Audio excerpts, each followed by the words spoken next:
Bab 37. Asisten. Di perguruan Danwu, Feng Ruoqing adalah sosok yang dihormati. Dia diberi tugas untuk mengajar teori pengobatan karena usaha dalam mencapai pelajaran ini sangat tinggi. Meski begitu, sampai sekarang dia tidak berani untuk mengakui bahwa dia sudah sepenuhnya menguasai kitab, intisari tanaman obat, dan ikhtisar tanaman obat. Bahkan seorang raja tabib pun perlu mencurahkan sepenuh waktunya untuk mempelajarinya.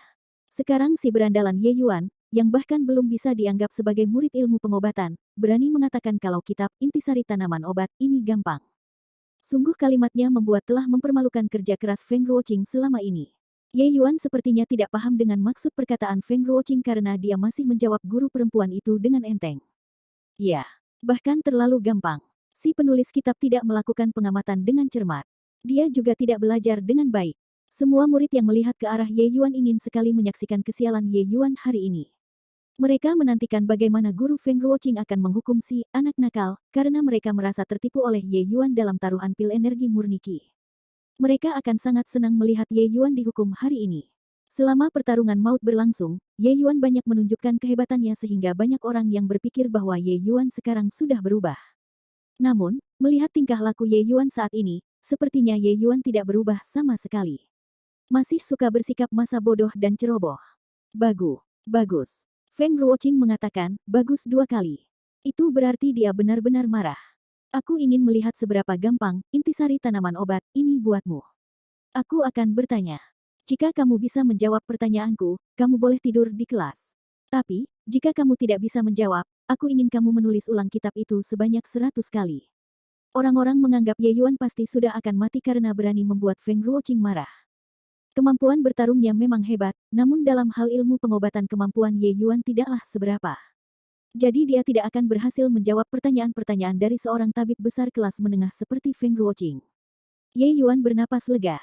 Menjawab pertanyaan dari Feng Ruoqing jauh lebih baik dibandingkan dengan menulis ulang kitab sebanyak 100 kali. Ye Yuan cukup percaya diri dengan kemampuannya dalam ilmu pengobatan. Apalagi di perguruan Danwu ini, dia merasa tidak akan ada yang bisa mengalahkannya.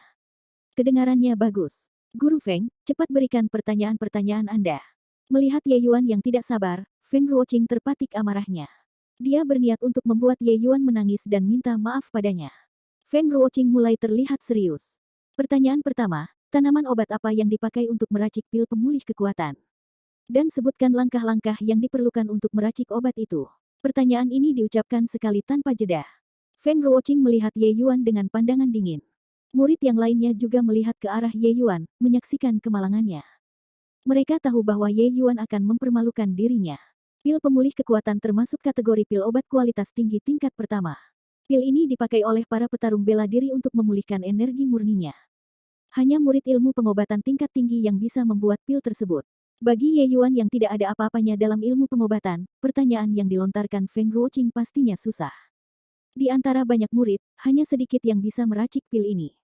Karena hampir tidak ada orang yang berhasil meracik pil obat ini, bisa dikatakan tidak ada murid yang menaruh perhatian pada formula yang dibutuhkan untuk meracik pil ini. Begitu pula dengan teori dan hal-hal penting yang harus diperhatikan dalam proses peracikan pil obat tersebut. Tidak ada yang percaya Ye Yuan bisa menjawab pertanyaan itu. Ye Yuan memegang dagunya dan mulai menjawab. Oh, pil pemulih kekuatan. Gampang. Bahan utama yang dipakai untuk meracik pil ini adalah inti dalam katak giok dan bunga bergigi pedang matahari merah tua. Sementara bahan kedua yang diperlukan adalah 4 musim biru langit, rumput ekor angin, bintang langit selatan dan beberapa bahan lain. Orang yang meracik harus memperhatikan prosedur pembuatannya. Pisahkan bahan turunan menjadi 2 bagian, satunya dengan inti dalam katak giok dan satunya lagi dengan bunga bergigi pedang matahari merah tua, untuk mengambil 2 porsi dari intisari obatnya. Kemudian, sempurnakan prosesnya dengan memasukkan keduanya ke dalam tungku secara bersamaan namun pastikan tidak tercampur. Yang terakhir, baru campur bahan menjadi satu. Setelah Ye Yuan selesai menjelaskan, semua orang tertawa. Mereka memang tidak tahu formula pembuatan obat, namun prosedur pembuatan obat yang Ye Yuan sebutkan adalah omong kosong. Membagi bahan menjadi 2 bagian, kemudian intisari dari 2 bagian ini diambil dan disempurnakan. Dan terakhir baru dimasukkan ke tungku. Bagaimana bisa seseorang mengaturnya? Dan juga bagaimana bisa mereka menggabungkannya? Teknik penyempurnaan obat seperti ini belum pernah terdengar sebelumnya.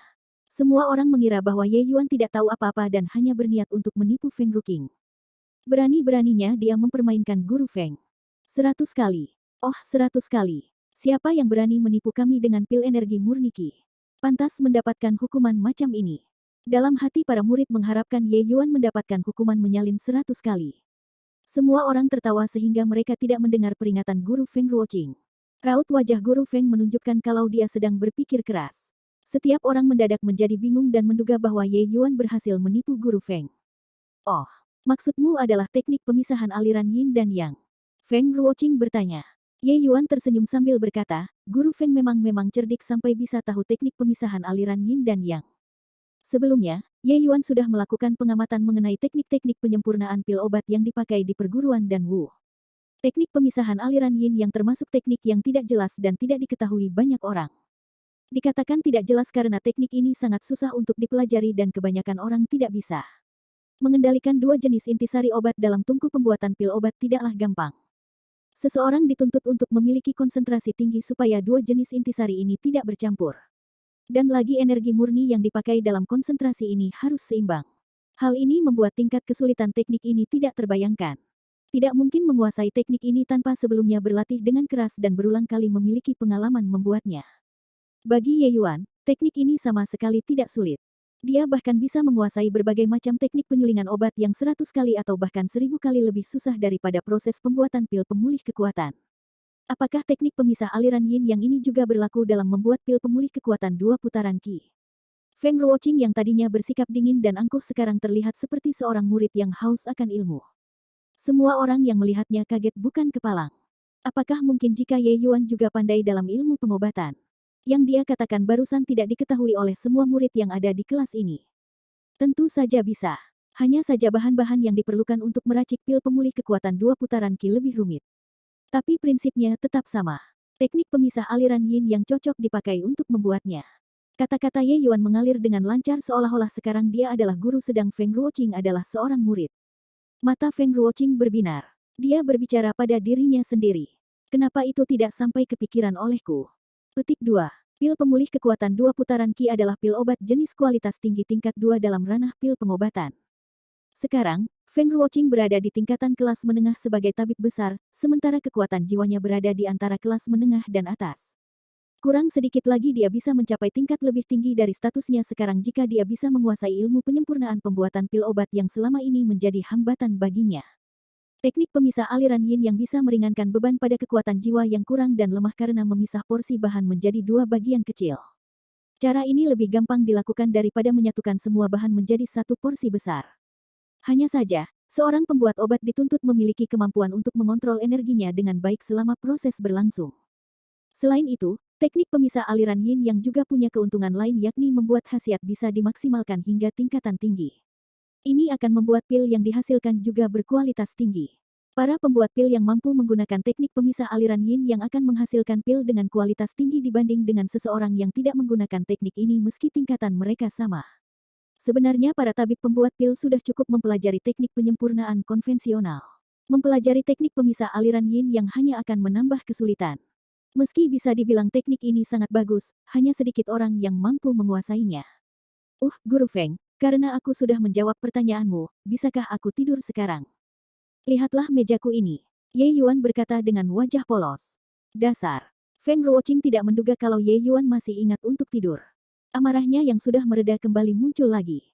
Guru Feng, bukankah Anda yang bilang barusan? Kalau pertanyaannya bisa aku jawab maka aku bisa tidur kembali.